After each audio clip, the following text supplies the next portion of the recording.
सावित्री नदीकाठी जे आमच्या पत्रकारासोबत घडलं ते खरंच अत्यंत निषेधार्ह आहे। मात्र असं असलं तरी सुद्धा या ठिकाणी सुरू असलेलं बचाव कार्य आणि शोध मोहीम ही वाखाणण्याजोगीच आहे। आतापर्यंत 24 मृतदेह शोधण्यात आलेले आहेत। या संदर्भात आमच्या टीमनं त्या ठिकाणी जाऊन लोकांच्या मनातला आवाज आणि मदत कार्याचा वेध घेण्याचा प्रयत्न केला। पाहूयात या संदर्भातला एक स्पेशल रिपोर्ट।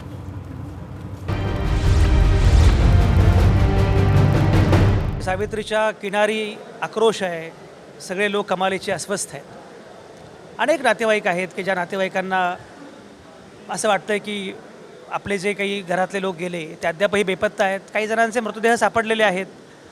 या सगळ्या ह्याच्यामध्ये खऱ्या अर्थानं कस लागतो तो प्रशासनाचा, यंत्रणेचा, आणि यंत्रणेने काही केलं तरीसुद्धा ते अपुरंच आहे अशा प्रकारची एकूण भावना असते।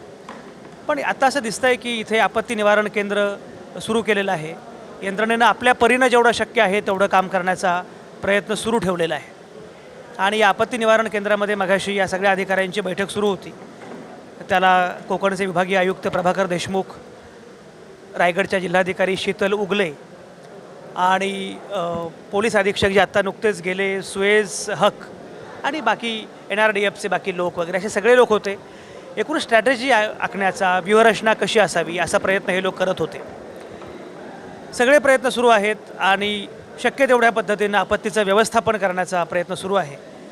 आकाश फाटलंय, ठिगळ लावणार कुठं असा प्रश्न जरी असला तरी आपापल्या परीनं यंत्रणेला हे काम करावं लागतं आणि हातपाय गाळून काही गप्प बसता येत नाही। लोकांचं धैर्य उंचावणं, एकीकडे आपत्ती भयानक आहे पण तरीसुद्धा आपत्ती फार भयानक आहे असंही लोकांना वाटता कामा नये। अशा सगळ्या पद्धतीनं लोक काम करत आहेत। प्रभाकर देशमुख माझे जुने मित्र आहेत, कोकणचे विभागीय आयुक्त म्हणून त्यांनी नुकताच आत्ता चार्ज घेतला आहे आणि त्यांनी सूत्र घेतली आणि या प्रकारची दुर्घटना घडली। प्रभाकर देशमुख जे घडलं आहे ते फारच विदारक आहे, भयानक आहे। तुमची आत्ताची स्ट्रॅटेजी काय आहे, काय करता आहात? गेले 3 दिवस जिल्हाधिकारी, SP आणि NDRFचे जवान, कोस्टल गार्डचे जवान हा एकत्रितरित्या काम करत आहेत। मल्टी एजन्सी आहेत, अनेक एजन्सी याच्यामध्ये काम करत आहेत आणि मी सकाळपासून या ठिकाणी होतो। जिल्हाधिकारी आणि SP यांनी कामाचं पूर्ण वाटप केलं आहे आणि त्याच्यामध्ये कोणाला कुठलं काम करायचं हे निश्चित केलेलं आहे आणि चांगला समन्वय मला इथं दिसून येतो आहे। मी आल्या पहिल्यांदा सर्व नातेवाईक होते त्यांच्याशी बोललो आणि नातेवाईकांना विचारणा केली की तुम्हाला सर्व माहिती व्यवस्थित मिळते का। प्रत्येक तासाला या ठिकाणी अनाऊन्समेंट होते, किती बॉडीज मिळालेल्या आहेत, कोणाचं आयडेंटिफिकेशन होतं आहे। पहिल्या 2 दिवसामध्ये बॉडीचं आयडेंटिफिकेशन होणं लवकर होत होतं, पण आता आज आयडेंटिफिकेशन होताना थोडा विलंब लागत होता। त्या बॉडी फुगलेल्या अवस्थेमध्ये आहेत आणि त्यामुळं त्या आयडेंटिफिकेशनला वेळ लागत होता। पण सुदैवानं 21 ज्या बॉडीज आम्हाला सापडल्यात त्यापैकी 20चं आयडेंटिफिकेशन झालं आहे। त्याच्यामध्ये 3 व्हेकल तर निश्चितपणाने आहेत, 2 ST बसेस आहेत आणि 1 तवेरा गाडी आहे आणि ST बसेस ज्या राजापूर आणि जयगड आहे त्यातले प्रामुख्यानं लोक आत्तापर्यंत सापडलेले आहेत। मगाशी आम्ही NDRFच्या लोकांच्या बरोबर चर्चा केली की आता गेले 3 दिवस ते सातत्यानं प्रयत्न करत आहेत आणि खऱ्या अर्थानं शर्तीचे प्रयत्न करत आहेत। कारण मी बघितलं की NDRFची एक बोट उलटी झाली होती आणि त्याच्यामध्ये त्यांच्यातला एक जवान चुकून त्याचा पाय त्या दोरीमध्ये अडकला आणि खूप अशी क्रिटिकल परिस्थिती झाली होती। पण त्याच्यातून त्यांना जे प्रोफेशनल चांगलं ट्रेनिंग आहे त्यामुळे ते बाहेर पडले, परंतु खूप जीवावरती घेऊन ते काम करत आहेत। आणि आत्ता आम्ही असं स्ट्रॅटेजी ठरवत होतो की इथून जे ताबेली म्हणून पूल आहे त्यापर्यंत काही बॉडी, शेवटची बॉडी आम्हाला तिथं मिळाली आणि ती बॉडी एका ST बसमधली आहे। एकूण ज्या आत्तापर्यंत आम्हाला बॉडीज मिळाल्या त्याचं आम्ही ॲनालिसिस करत होतो की कशा पद्धतीनं त्या मिळाल्यात आणि आत्ता ह्या ठराविक एरियामध्ये अधिक कॉम्बिंग ऑपरेशन करायचं आणि त्याच्यामध्ये काही बसेसचे जर आपल्याला सापडू शकली तर ते करण्यासाठी काही मॅग्नेट, मोठे मॅग्नेट पण आम्ही MIDCकडून उपलब्ध करून घेतलेत आणि त्याचाही आमचा प्रयत्न आहे। शर्तीचे प्रयत्न सगळ्यांच्याकडून होत आहेत। दुर्दैवानं पाऊस अधिक आहे कॅचमेंट एरियामध्ये। महाबळेश्वरला पण खूप पाऊस झाला आहे, याही भागामध्ये पाऊस आहे सकाळी थोडं पाण्याची पातळी कमी झाली होती, पण पुन्हा पाण्याची पातळी वाढली. इथं धोक्याची पातळी जवळपास 6.5 मीटरची आहे आणि आत्ता ती जी पाण्याची पातळी आहे ती 6 मीटरच्या पुढे चालली आहे. हे पाण्याची पातळी सातत्यानं वाढते. खूप अडचणी आहेत, म्हणजे प्रतिकूल परिस्थिती आहे, पण त्याच्यावरती मात करून शोधकार्य अतिशय वेगानं आणि शर्तीनं चालू आहे. शोधकार्य सुरू आहे. जिल्हाधिकारी शीतल उगले आपल्यासोबत आहेत. शीतल उगले, असं एक म्हटलं जातं आहे की दुर्घटना घडल्यानंतर जो लगेच काही तास होते त्या कालावधीमध्ये जर काम लवकर सुरू झालं असतं तर कदाचित आणखी पुढं काम फार सोपं झालं असतं, पण सुरुवातीला वेग कमी होता, तर तो वेग कमी होता असं वाटतं का? आणि आता मुळात तुम्ही काय करता? मला ज्या दिवशी कळालं, म्हणजे मला रात्री 11:45-12च्या सुमारास मला कळालं की असे काहीतरी अपघात झालेला आहे. तर माझे SDPO म्हणजे रेव्हेन्यू आणि पोलीस दोन्ही मशिनरी 15 मिनिटात पोहोचली, कारण महाडच्या हे जवळ आहे. 15 मिनिटात पोहोचले ते लोक. त्यानंतर आम्हाला ह्या घटनेचा व्हॉल्यूम कळायला अजून वेळ लागला, कारण प्रचंड पाऊस पडत होता, पूर्ण अंधार होता. ब्रिज पडलाय म्हणजे नेमका काय झालाय, किती मोठा ब्रिज आहे मी बघितलेला नव्हता, तो एक्झॅक्टली किती मोठा आहे. आणि मग हळूहळू कळता फोन्स यायला लागले आणि मग माननीय CM साहेबांशी 2 वाजता बोलणं झालं. आणि मग त्याच्यानंतर आम्ही सगळी जुळवाजुळव कंटिन्युअस करत होतो, मी आणि SP वेगवेगळ्या यंत्रणांना कोऑर्डिनेट करून. मग आम्ही तिथून निघालो अलिबागवरून इथं पोहोचायला साधारणपणे 3 तास लागतात. प्रचंड पाऊस आहे आणि रस्ते खूप खराब झालेले आहेत. तर आम्ही इथे 4:45च्या सुमारास वगैरे पोहोचलो. तोपर्यंत आपली यंत्रणा सगळी इथेच होती. सावित्री नदीची धोक्याची पातळी आहे 6.5 मीटर. त्या दिवशी रात्री सावित्री नदी 7 किंवा 7.25 मीटरवरून वाहत होती. आणि जो करंटला वेग होता, इतका जो अंधार होता, त्याच्यामध्ये त्यावेळेला कोणीही उतरणं म्हणजे अजून आपण जीव धोक्यात घालणे असं होतं. आम्ही तिथे 4:45 वाजल्यापासून होतो. जसं खूप ढगाळ वातावरण होतं, ऑलरेडी अंधार होता. जसं थोडं दिसायला लागलं तसं NDRFच्या टीमला आम्ही 2:14 रिक्विजिशन पाठवलं मध्यरात्री की आम्हाला तुमची गरज आहे म्हणून. आणि त्यांनी तिथून बाकीचं जे काय त्यांची प्रक्रिया करून तयारी करून निघाले तिकडून. पण आम्ही तोपर्यंत त्यांची वाट न बघता आम्ही पटापट नेव्ही, एअरफोर्स, कोस्टल गार्ड आणि आपलं राज्याचं जे हे आहे डिझास्टर मॅनेजमेंटचा सेल आहे, म्हणजे माननीय मुख्यमंत्री महोदयांपासून आणि CS सरांपासून, चीफ सेक्रेटरींपासून सगळी लोक, म्हणजे मालिनी शंकर मॅडम आहेत किंवा आमचे माननीय विभागीय आयुक्त आहेत आणि पोलीसची पण त्यांची हायरार्की, हे सगळी लोक आमच्या कंटिन्युअसली टचमध्ये होती. आणि ज्या आम्हाला गरजा आहेत, तर जसं नेव्हीला रेक्विजिशन द्यायचं, एअरफोर्सला द्यायचं आहे, तर ही सगळी कामं त्यांनी पाहिली. त्यांनी एन्श्युअर केलं आम्हाला चॉपर्स लवकर मिळतील. तर सकाळी आम्हाला एक कोस्ट गार्डचं आणि एक नेव्हीचं अशी दोन्ही चॉपर्स मिळाली. त्यांनी कंटिन्युअसली पेट्रोलिंग चालू केलं किनाऱ्यावरती. याच्याशिवाय आम्ही इथं प्रोफेशनल रिव्हर राफ्टर्स आहेत, त्यांच्या 7 बोटी, डायव्हर्स, कयाक्स हे सगळे घेऊन आम्ही कॉम्बिंग ऑपरेशन चालू केलं.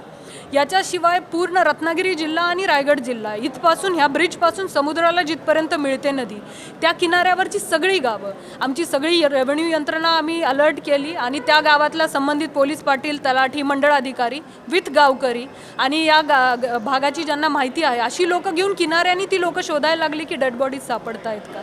तर ही सगळी प्रयत्न आमचे शर्थीचे तेव्हापासून चालू आहे. जसं आपण इथे बघता आहात, इथे सगळ्या यंत्रणांमध्ये कोऑर्डिनेशनमध्ये काम चालू आहे.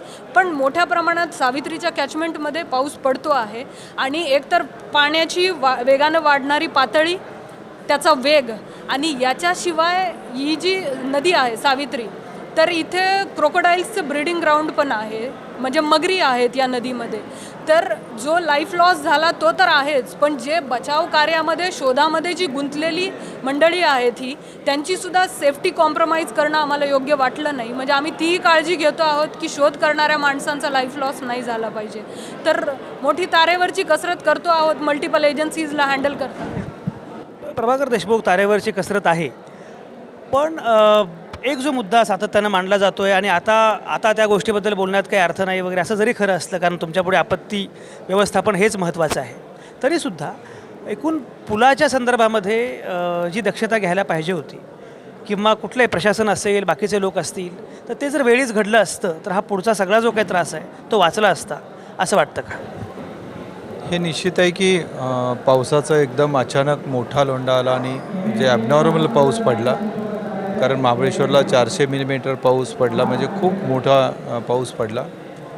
पुलाची जी काही इन्स्पेक्शन केलं होतं त्याच्याबद्दल त्यांनी इन्स्पेक्शन केलं असं म्हटलं आहे.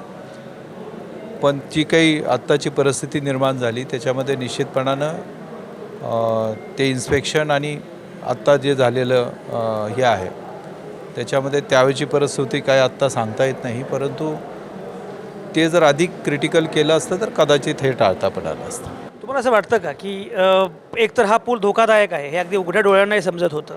अनेक आमदारांनी खासदारांनी त्याच्या संदर्भामध्ये प्रश्न उपस्थित केले होते. 2013मध्ये अनेक वर्तमानपत्रांनी बातम्या दिल्या होत्या. तरीही ज्या प्रशासकीय अधिकाऱ्यांनी याच्याकडे लक्ष दिलं नाही त्यांच्यावर कारवाई केली पाहिजे. ती कारवाई होईल असं वाटतं का? माननीय मुख्यमंत्री महोदयांनी याच्याबद्दलचं इंडिपेंडंट एजन्सीच्या मार्फत IITच्या मार्फत ह्या संपूर्ण पुलाचं जे काही तांत्रिक बाबी आहेत त्या तपासाव्यात असे आदेश दिलेले आहेत. आणि मला वाटतं की IIT एक चांगली संस्था आहे, ती स्वतंत्रपणे ह्या सगळ्या बाबी तपासेल आणि तपासल्यानंतर जे काही समोर येईल त्याच्यामध्ये निश्चितपणानं शासनानं सांगितलेलं आहे कारवाई होईल त्याच्यात. शीतल उगले जिल्हाधिकारी म्हणून एकूण खरं म्हणजे हा पूल असेल किंवा हा सगळा हायवे असेल, एकतर मुळामध्ये मुंबई गोवा हायवे हा कायम चर्चेमध्ये असतो. महाड पोलादपूर या परिसरामध्ये उत्तम पाऊस नेहमीच पडतो. यंदाचा पाऊस जास्त पडणार हा सगळाच अंदाज होता. अशा वेळी संबंधित यंत्रणांनी जर त्या पुलाच्या अनुषंगाने काही निर्णय योग्य वेळी घेतला असता तर हे पुढे घडलं नसतं असं वाटतं का? नाही, आपण म्हणता ते बरोबर आहे, पण जसं माननीय विभागीय आयुक्तांनी सांगितलं ह्याचं टेक्निकल लोकांनी असेसमेंट केल्यानंतरच कळेल की त्या ब्रिजचं म्हणजे स्ट्रक्चरल ऑडिट ज्याला आपण म्हणतो आणि तो किती सुरक्षित होता किंवा धोकादायक होता, तर ते त्याच्याबद्दल तेच भाष्य करू शकतील आधी. कोकणाचे विभागीय आयुक्त आहात तुम्ही आता, आणि ही घटना रायगडमधली जरी असली तरी ही सुटी मानता येणार नाही. ही फार मोठी आहे, पण एका अर्थानं या प्रकारच्या वाटेवर आणखी काही गावं आहेत, आणखी काही पूल आहेत. तुम्ही आता नुकतेच सूत्र घेतलेली आहेत आणि आता अभ्यास करता आहात कोकणाचा, काय काय कोकणामध्ये घडतं आहे. सुदैवाने तुमचा शेती आणि या सगळ्या विषयांशी खूप चांगला संबंध आहे. तुम्हाला असं वाटतं का की ज्या पद्धतीनं हे घडलं याचा धडा घेऊन आता कोकणाच्या अनुषंगानं जरा वेगळं नियोजन करण्याची आवश्यकता आहे? कोकणामध्ये पाऊस खूप मोठ्या प्रमाणात पडतो आणि अशा घटना अनेक वेळा घडतात. माननीय महसूल मंत्री, पुनर्वसन मंत्री यांच्याबरोबर आमची चर्चा झाली. त्याने आदेश पण सर्व PWDच्या अधिकाऱ्यांना आणि नॅशनल हायवेच्या अधिकाऱ्यांना दिलेले आहेत की असे सगळेच पूल नवीन आणि जुने सगळे पुन्हा एकदा त्याची तपासणी करून घ्या. कारण अचानक पाऊस पडू शकतो, त्या ठिकाणी अचानक मोठ्या प्रमाणात लोंढा येऊ शकतो.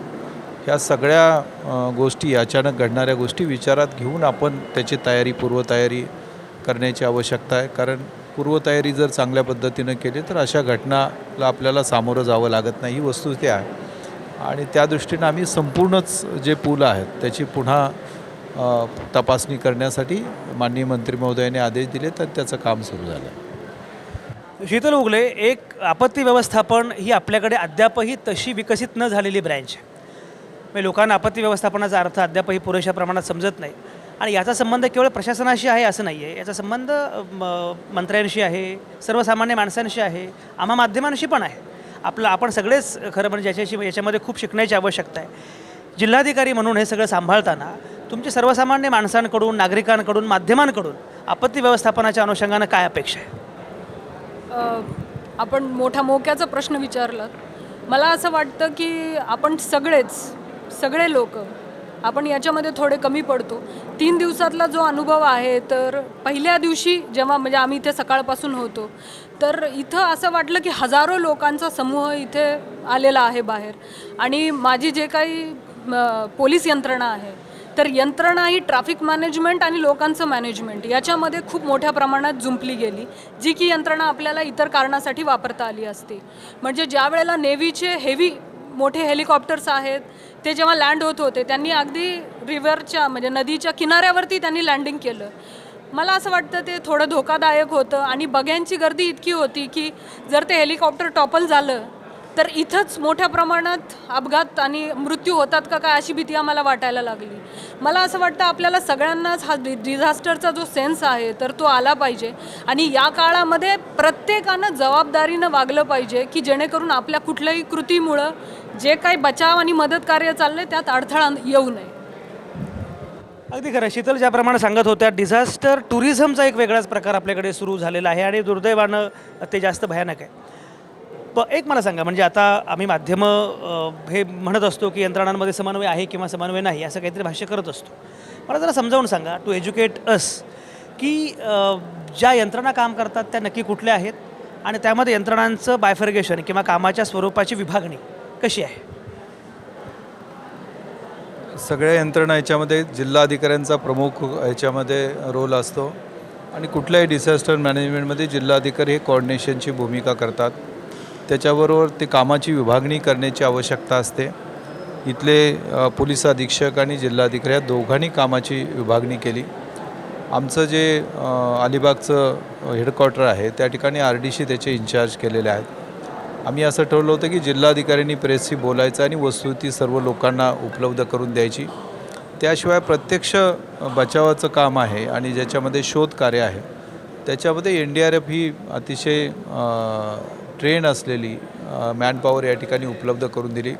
4 टीम त्यांच्या आलेल्या आहेत. जवळपास 160 लोक त्याच्यामध्ये आहेत आणि कोस्टल गार्डचे लोक जे वेल ट्रेन आहेत ते त्याच्यामध्ये आहेत. लोकल या ठिकाणी राफ्टिंग करणाऱ्या लोकांनी याच्यामध्ये मदत घेतली. ही जशी शोधकार्य आणि त्या ठिकाणी लोकांना बचाव करण्याची कामगिरी आहे, त्याच्याबरोबर जे लोक इथं नातेवाईक आलेले आहेत त्यांना योग्य माहिती उपलब्ध करून देणं, त्यांच्यात पॅनिकी निर्माण न होणं यासाठी जे इथं पथक केलेलं आहे ते पथक सातत्यानं याच्यामध्ये 1-1 तासाला माहिती देत आहे लोकांना. आणि आत्ता आपल्याला सांगायला पाहिजे की बॉडी कुठंतरी 15, 20, 25 किलोमीटर 50 किलोमीटरवरती सापडत आहेत. तिथले जे लोक ज्यांना सापडत आहेत ते लोक आम्हाला मोबाईलच्या व्हॉट्सअपवरती त्याचा फोटो इकडे पाठवत आहेत. तो आम्ही लॅपटॉपवरती घेतो आहे आणि सर्व नातेवाईकांना दाखवतो की हा फोटो आला आहे. म्हणजे आत्ता तिथं बॉडी सापडली की पुढच्या 10 मिनटामध्ये त्याची ओळख करण्याची कारवाई सुरू होते आणि त्याची इंडिपेंडेंट स्वतंत्र टीम काम करते. ती 24 तास काम करते आणि त्याच्यामध्ये सुद्धा काही लोक आम्ही वेगळी दिलेले आहेत. याचा सगळ्यांचा समन्वय हा महत्त्वाचा असतो आणि ती जबाबदारी जिल्हाधिकाऱ्यांनी SP चांगल्या पद्धतीने केली. फक्त एज्युकेट करण्यासाठी म्हणून विचारतो, या सगळ्या प्रक्रियेमध्ये पालकमंत्र्यांचा रोल काय असतो? म्हणजे आता इथे काय आहे किंवा हा मुद्दा वेगळा, एकूण अकॅडमिकली पालकमंत्र्यांचा रोल काय असतो? फील्डवरती आम्हीच काम करतो आहोत, पण जसं मी आपल्याला बोलले, माननीय मुख्यमंत्री महोदयांपासून सगळीच लोक, म्हणजे माननीय महसूल मंत्री असो, आमचे पालकमंत्री असो, मुख्य सचिव असो आणि माझे वरिष्ठ सेक्रेटरीज सगळे असो, फील्डवरती आम्हीच कामं करतो आहोत. परंतु पालकमंत्री साहेब गेल्या 2 दिवसांपासून आहेत इथे आणि ते पण माहिती घेत आहेत तुमचं काय काय चाललं आहे. तुम्हाला काही जर आमच्याकडून मदत पाहिजे, वरिष्ठ पातळीवर जर काही बोलायचं असेल तर म्हणजे ते बोलत आहेत आणि आम्हाला मदत ते करून देतात. येस, ही सगळी चर्चा अतिशय महत्त्वाची आहे, कारण शेवटी जी टीम आपत्ती व्यवस्थापनाचं काम करते आहे ती नक्की कुठल्या स्वरूपाचं काम करते त्या अनुषंगानं तुम्हा दोघांशी बोलणं फार महत्त्वाचं होतं. धन्यवाद आणि फार शुभेच्छा. मला खात्री आहे की ज्या आपत्तीमध्ये आपण सगळेच आहोत त्या आपत्तीचं व्यवस्थापन करण्यात तुम्हाला यश मिळेल, ते मिळावं अशी शुभेच्छा देतो. धन्यवाद. सावित्री काठीचा हा आक्रोश टिपणं हे अतिशय अवघड काम आहे, अतिशय क्लेशकारक, अतिशय वेदनादायक काम आहे. मुळामध्ये बाकीच्या चर्चा करणं आणि या प्रकारची चर्चा करणं याच्यामध्ये मुळात मूलभूत फरक आहे. हे सगळं जे काही सुरू आहे, हे आपत्ती व्यवस्थापन ही गोष्ट कमालीची कठीण तर आहेच, पण एखादी आपत्ती जेव्हा येते ना तेव्हा ती होत्याचं नव्हतं करते, सगळं संपवून टाकते ती. हा बघा, मागे जो पूल जो कोसळला, क्षणार्धात कोसळला, वाहून गेला आहे, त्या पुलासोबत काय काय कोसळलं असेल, किती स्वप्न कोसळली असतील, किती आशा विश्वास वाहून गेला असेल. ज्या पद्धतीनं मगाशी हे सगळे लोक बोलत होते, अतिशय भयानक विषण्ण करणारं चित्र आहे. आज या आपत्तीचं व्यवस्थापन करण्यासाठी सगळी यंत्रणा काम करते आहे, बाहेरचे लोक काम करत आहेत, त्यांचं कौतुकही केलं पाहिजे. शेवटी ज्या प्रकारचे घटक याच्यामध्ये आहेत आणि जे सगळे लोक काम करत आहेत त्यांचं कौतुक केलंच पाहिजे. प्रशासन असेल, यंत्रणा असेल, कोस्टल गार्ड्स असतील, NRDF असेल, या सगळ्यांचं कौतुक केलं पाहिजे, याच्यामध्ये काही शंका नाही आहे. पण सगळ्यात महत्त्वाचा मुद्दा आहे की आपत्ती येते ती अनेकदा मानवी चुकांमुळे येते, त्याचं काय करायचं? जर या प्रकारच्या चुका आपण केल्या नसत्या, या प्रकारची संवेदनशून्यता आपली नसती तर कदाचित ही आपत्ती आलीच नसती. ही आपत्ती एका अर्थानं मानवनिर्मित आहे आणि ही जी मानवनिर्मित आपत्ती आहे त्याच्या अनुषंगाने आपण बोलत होतो. सरकार, यंत्रणा, पालकमंत्री या सगळ्यांच्या दुर्लक्षामुळे, उदासीनतेमुळे, भ्रष्टाचारामुळे, अकार्यक्षमतेमुळे ही आपत्ती आलेली आहे. पण आता जे घडायचं ते घडलं आहे. शेवटी आपत्तीनंतरचं व्यवस्थापन हा फार महत्त्वाचा भाग आहे. मगाशी आपण बघितलं की प्रभाकर देशमुख कोकणाचे आयुक्त आहेत, सुएज हक पोलीस अधीक्षक आहेत रायगडचे, शीतल उगले या जिल्हाधिकारी आहेत रायगडच्या, रत्नागिरीचे पण कलेक्टर, हे सगळेजण मनापासून काम करतायत, काही व्यूहरचना आखतायत, बाकीचेही दल त्यांना मदत करतायत. आणि हे सगळं होत असताना आपण हे बघितलं पाहिजे की या सगळ्या लोकांसोबत आणखी वेगळे हात आहेत की जे सामाजिक संस्थांचे आहेत, धार्मिक संघटना आहेत, पण त्या माणुसकीचा धर्म मानणारे आहेत. हे सगळे लोक काम करत आहेत. त्यामुळे या सगळ्या अमानुषतेमध्ये या माणुसकीचं दर्शनसुद्धा घडतं आहे. काही सैतानी गोष्टी घडत आहेत, ज्याप्रमाणे मी उल्लेख केला. पालकमंत्री प्रकाश मेहता ज्या प्रकारे संवेदनाशून्यतेने वागले पूर्ण सगळ्या कालखंडामध्ये, त्यांच्या विरोधामध्ये मला FIR दाखल करावी लागली, पोलीस तक्रार दाखल करावी लागली आणि सांगावं लागलं मुख्यमंत्र्यांना की तुम्ही गृहमंत्री आहात, तुम्ही पालकमंत्र्यांच्या विरोधामध्ये गुन्हा दाखल केला पाहिजे आणि त्यांना शिक्षा झाली पाहिजे, पालकमंत्री पायउतार झाले पाहिजे. आमचा मिलिंद तांबे असेल, नितीन बोधारे असेल, जो आता कॅमेरा घेऊन माझ्यासमोर उभा आहे त्यामुळे तो येणार नाही माझ्यासोबत, पण नितीन बोधारे नावाचा माझा कॅमेरामन, एवढी धक्काबुक्की सुरू होती, एवढं धमकावणं सुरू होतं, तरीही नितीन बोधारेनं कॅमेरा सोडला नाही, तो डगमगला नाही. मिलिंद तांबेनं बूम सोडला नाही, तो डगमगला नाही. ते बोलत राहिले, रिपोर्टिंग करत राहिले. कोणासाठी? सर्वसामान्य माणसांसाठी आणि या सगळ्या नातेवाईकांचा आक्रोश तुमच्या माझ्यापर्यंत पोहोचवण्यासाठी. आणि म्हणून आपत्तीचं व्यवस्थापन हे एकाच घटकाकडून होतं असं नाही, सगळे हात लागत असतात. मला असं वाटतं की ज्या अमानुषतेमुळे, ज्या अकार्यक्षमतेमुळे, ज्या भ्रष्टाचारामुळे ही आपत्ती ओढवलेली आहे, त्या आपत्तीच्या व्यवस्थापनामध्ये मात्र नियोजनबद्धता, माणुसकी यांचं पण दर्शन घडतं आहे. त्याची नोंद आपण घेतली पाहिजे. ती नोंद करण्यासाठी मुद्दाम आज मी सावित्रीच्या काठी आलो. कणा मोडलाच आहे, पण तरीही लढ म्हणा असं म्हणणारे काही हात आहेत, ते हात दाखवण्यासाठी, त्या हातांची नोंद घेण्यासाठी हा प्रयत्न केला. आज थांबतो इथंच. तुमच्या आतल्या आवाजासह पाहत आणि ऐकत रहा आवाज महाराष्ट्राचा.